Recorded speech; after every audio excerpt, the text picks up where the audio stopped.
What's going on, everybody? It's Obi-Wan Kenobi Part 4 preview time. And on top of that, it's time for our top 5 Obi-Wan Kenobi moments, not just of the series, but rather our top 5 Obi-Wan Kenobi moments for the character himself. Joining me on this episode, it's the one and the only Mr. Johnny Wan Kenobi. What's going on, man? I can't believe I actually followed through with that. I want to kick my own ass.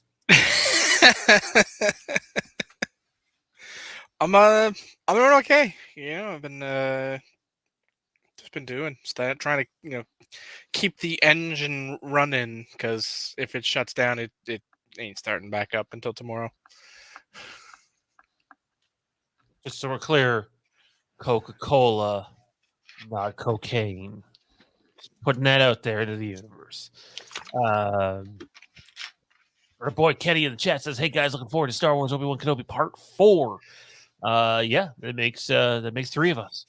I'm curious because if you've been following the leaks, the guys like Making Star Wars Investment Bulletin have been covering, this is the one episode where I kind of go, not really sure what's supposed to happen in this episode. So, because of that, I'm kind of excited in terms of what we will see. I think a lot of people want to see them just like up and start on Jabim sort of thing, considering where the last episode ended. But I don't know if that's going to happen. I could see this episode being partially escape from Mapuzo. Every time I hear it.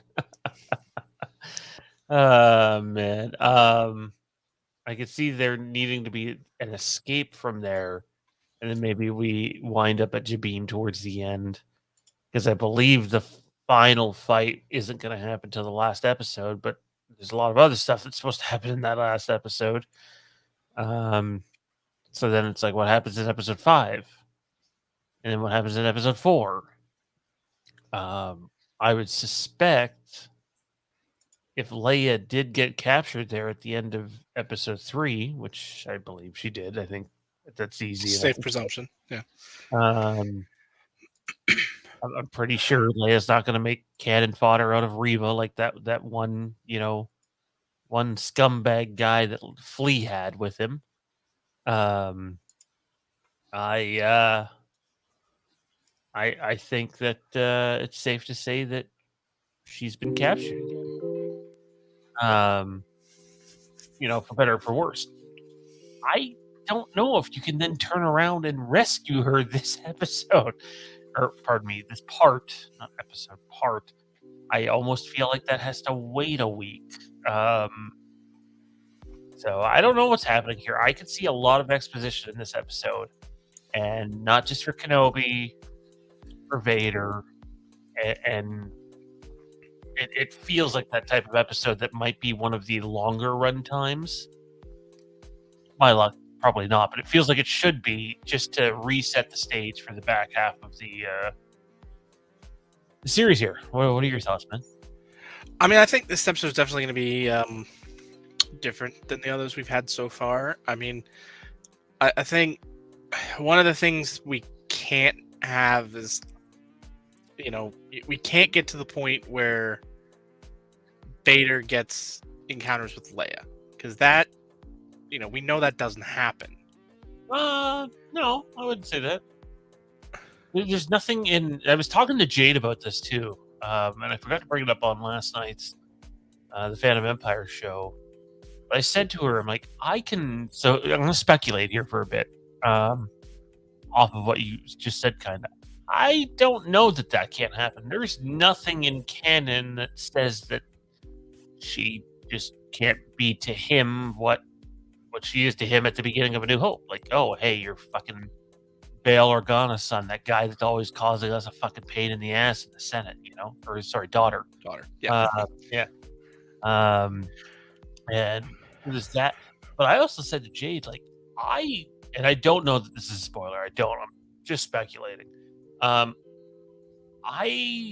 am not going to be surprised if Leia sees something of Padme through Obi-Wan. And that's where we get the line from Return of the Jedi when she's having that conversation with Luke. All I really remember is, images of her, a couple of images, and she was very sad and lonely. And I never thought of that contextually, but now it makes a lot of sense. Everybody who nitpicks this show, It's a way to fix one of those loopholes and one of those awkward, plot holes that were created in the original trilogy, and close it in a satisfactory manner. Right, but there's going to be people that go, "There's no way that she should know who her mom is. That breaks canon." Yada yada. I'm like, there's literally not one shred of evidence that says Leia doesn't know who her mom was. Not one that says that she's not allowed to know that Padme Amidala, or more specifically Padme Nabri, was her mother, because it's not common knowledge that Padme and Anakin were together outside of her handmaidens, which they're already doing shit with in the comics. That were silent to the grave. I mean, yeah. There's no reason she can't know that that's Padme. So there's no reason that whether Kenobi shows her a hologram or there's some sort of Force moment or whatever. I'm not saying it's going to happen, but I can see the crybabies just fucking. Oh, they're going to no matter what. But I think it does allow for closing of that, because even if they encounter her or images of her somewhere, like we know that there are paintings of her on Naboo. We know there are paintings of her in other places, so it's not unfathomable to see an image of Padme with Obi-Wan saying that's your mother, without telling her who she actually is. Because you can still you still close the loophole that way without it, and then that leads to sort of the ability to have teenage Leia, who is pitter-pattering around her pre-Senate duties, running through the libraries of Coruscant and and Alderaan and all these other places that she ends up through her sort of dignitary stuff, trying to piece together the puzzle of who is my mother, or even who is my father. If she does know that Padme is her mother, then the question becomes, who is my father? And then you can sort of you can expand on that through comics or books or however you choose to do it. Because as much as I'd like to see Vivian Lyra Blair play Leia for the next 20 years and grow up with Leia, we all know that's not going to happen. As good as it would be, we just know that's not going to happen. But it's very easy for book series to expand on this notion and have to an extent already have on the Leia front and the Padme front. So they've both to an extent gotten their. I know Leia got at least 2 books, and Padme's trilogy just basically wrapped up. And I got to be honest, the quality of the Padme books have been fan-fucking-tastic. They've been great. It's a very interesting way to close one of those, OT blind spots that we sort of gloss over them looking back, like, oh, they were great. They didn't create. Well, no, there were a lot of loopholes that they created, and this one is explainable because you did have her saying she's seen images of her mother. She didn't know who her father was, which allows them to come together with the mom, I know dad, put it all together, and oh my god, I made out with my twin sister. That's definitely the one. That's the one that George has to look back and go, damn, I screwed that one up. I think when you have Leia start to discover this stuff, though, like the Anakin portion needs to be basically impossible, because Anakin and Padme went a long way to make sure that nobody found out. Nobody outside of, say, Palpatine and Obi-Wan Kenobi. I mean, obviously Yoda found out at the end because they had to bring her to him. And same with Bail Organa, but it's a very small circle. Yeah, the number of people who know. And select handmaidens, which they're already telling stories about. So yeah, through Vader, which is the weird connection. Kenny says the recent Star Wars canon books and comics from Del Rey and Marvel have been really good as of late. Yeah, man, there's a lot of good material out there right now, and the Brotherhood novel by Mike Chen was fantastic. Um, it's not super fast moving by any means, but it really does a good job of expanding on Obi-Wan and Anakin's relationship. It almost serves as like a soft prequel to the Obi-Wan Kenobi limited series too. So that's kind of cool. Johnny, what are you hoping to get out of episode 4 for you personally? What do you need from this episode after where episode 3 ended, or part 3? Pardon me. I mean, I think we're going to get some, obviously, more exposition. I think this is going to be a very exposition-heavy episode. I think this is probably the episode where we're going to start to get to the heart of Reva's obsession with Obi-Wan Kenobi. Because, I mean, that's really what it is at this point. She's more obsessed with finding him than Anakin is. And if there's anyone who should want to find him, it's Anakin. Yet she seems more, intent on finding him and believing he's still alive and all these other stuff. So I think we're going to finally start to put those pieces of the puzzle together. I think this episode, I think we're sort of in that sweet spot, where we're in the back half and, the story can cool down a little bit here. You had the big Anakin Obi-Wan fights, and now you can sort of cool the story off just a little. Yeah, I think that the fight though lacked a lot of dialogue. That's my one knock on it. After that long, I think they would have had more dialogue than that. I still think that's coming, truly do.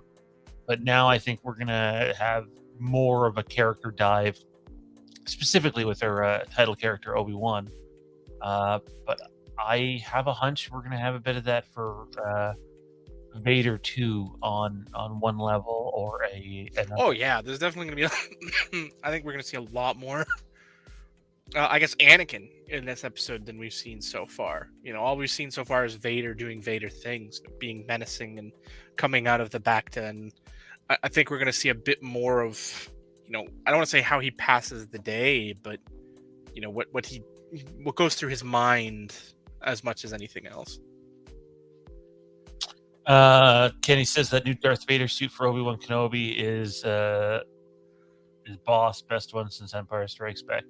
Yeah, it is pretty incredible. And as we discovered last night, I mean, we knew for a bit, but it really sort of became clear as to why last night when we were on Phantom Empire show is Hayden's only in the close-up shots. Anything that's not a full body shot is Hayden because they're trying to mask the fact that he's, or anything where he's by himself, 6 to 7 inches shorter than the other two guys performing as Vader. So it's cool. And that also lets you know, though, like, let's be honest, outside of the stuff, with the suit being assembled and the tank, and if flashbacks happen / hallucinations like we got in episode 3, you really didn't need to bring Vader back for this, or sorry, Hayden back for the in-suit stuff, knowing how much it's complicated things. And the fact that they chose to do that, I can't help but wonder if that was Ewan McGregor with his EP hat on going, no, I want him back. Like actually back, not just fucking one day on set garbage. I want him back in every way we can feasibly get him back.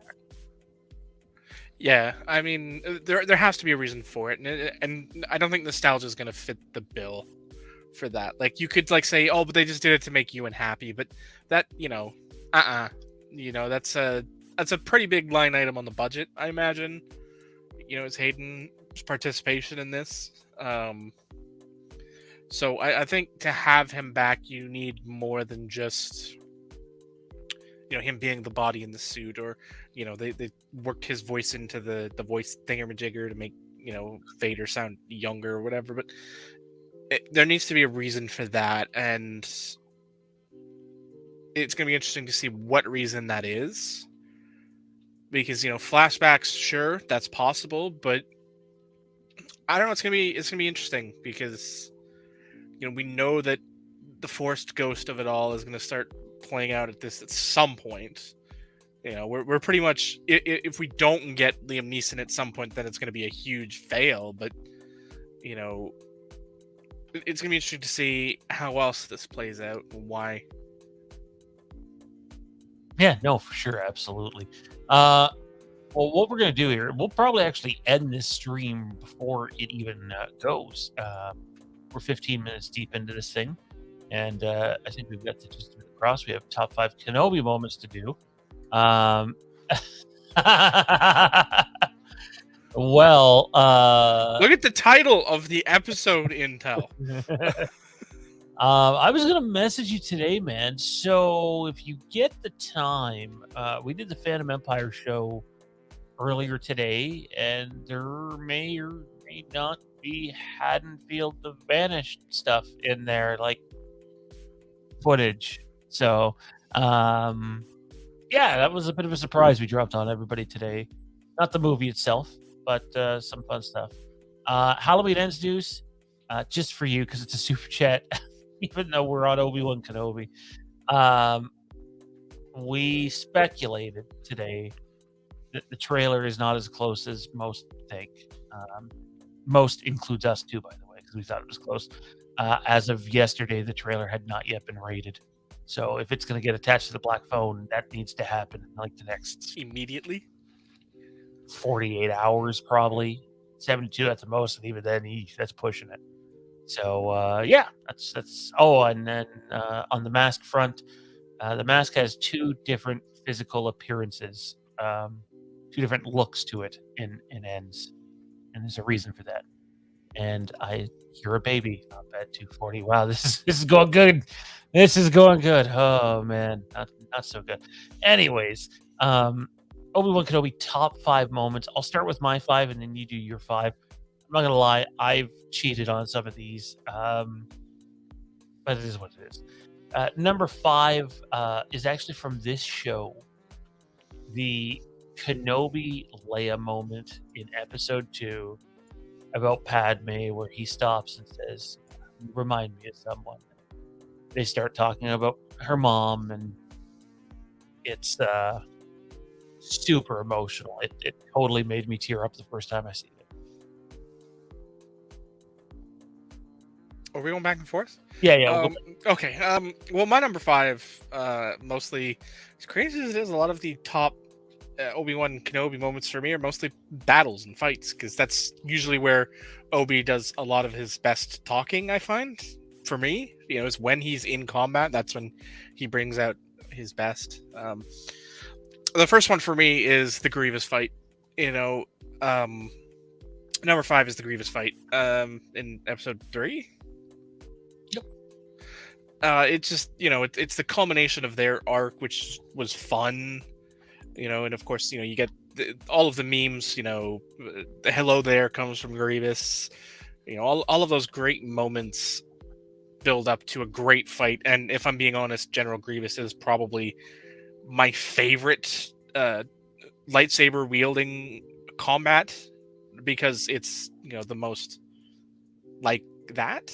Everybody else sort of has Force stuff built in, or it's all flippy and high flyy, but the Grievous fight is just blade on blade, and I like that. Number 4 for me are Kenobi's Death Star antics. Basically, from the time they get captured to the time he sacrifices himself, he puts the Empire in his pocket and makes them his bitch, basically.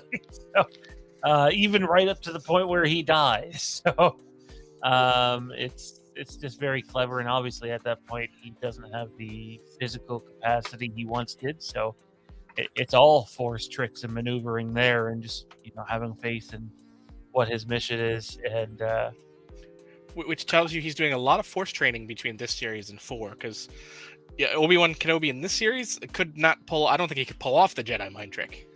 Which, I mean, we've seen him do it before that too, at least in the timeline. But I do think if we go, want to sell me death sticks. It sounds like season 2 is a given, according to Making Star Wars. So I would love them to explore more of the Kenobi getting into the Force Ghost training. I know that gets out into the more fantasy area that we see Yoda with in Clone Wars. But boy, would it be a tone switch from this limited series here, and I think it would be a welcome one too. So to go on that journey of with Obi-Wan, because there's no doubt Kenobi knows what he's doing in Episode 4. He's back in tip-top shape. Yeah, no question. He's well, like, he lets himself get struck down. If that's even the case, I know there's a lot of people that are of the opinion that Kenobi becomes one with the Force right before Vader slashes him down, just like Luke does in The Last Jedi. So I'm curious on that one. We'll have to wait and see. What do you have at number 4, man? It would make sense. My number 4 is his battle with Django. Oh, great. Because it's the one time where we see a Jedi against a non-Force user. That's not Grievous. Grievous doesn't count for this conversation. But the first time they see someone whose sole physical prowess is their combat skills, and they have a match. That is an intense battle with the beauty of Camino around them too. Like, makes it so different. With the rain and all of those other things, and young Boba watching on, and it's such an intense battle that just some people don't. It doesn't get talked enough about for me, and that's why it's number 4. It almost made my list. It was probably top 5 before the Kenobi Leia moment. So, number 3 is the beginning of Revenge of the Sith, right from the time the space crawl starts to them having the crash landing on Coruscant. The back and forth between Kenobi and Anakin is everything that we did not get in Attack of the Clones. It's that friendship and camaraderie. The two play off each other very well. I know our buddy Kieran likes to hate on Hayden, but like, I find no faults in his performance in that portion of that movie, and honestly, in most of Revenge of the Sith. So I really dug that, man. There's a lot of action, space action, and lightsaber fighting action, and yet tons of witty banter and just tons of character development, kind of, for the two of them in terms of their relationship. It's definitely a good choice. My number 3 is, if I can sort of expand a bit more on it, is his arc with Satine in the Clone Wars, because we finally get to see a side of Obi-Wan that, you can believe he could handle Anakin's relationship with Padme, because he himself looked down that abyss, and only he chose a different course of action. He chose to deny it, whereas Anakin chose to embrace it. And I think that would make their, everything about them so much. Having to go through watching Satine die like that, I think would have played very differently as far as Episode 3 went. It should have played differently with, his reactions to Anakin dealing with Padme dying, because he went through it himself. Yeah.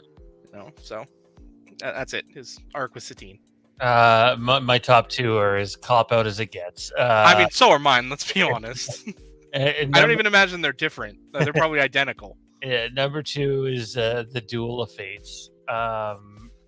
It's arguably one of the best sword fights in cinema history. So wonderfully done, with that incredible theme done by John Williams. It's amazing from start to finish. It's so good, dude. Duel of Fates. Yeah, I mean, like I said, we're probably exactly the same, and guess what? We are. Because this, there's so much, calling it Duel of the Fates is, it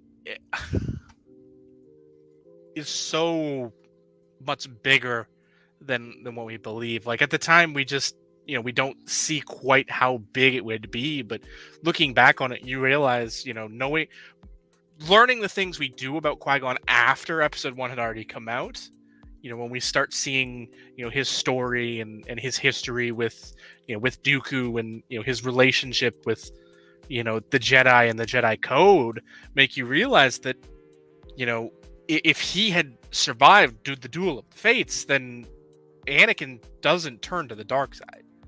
He doesn't fall because Qui-Gon would have been able to deal with all those issues. He would have been able to. He would have expected a lot of those issues. He would have sussed out Palpatine like that.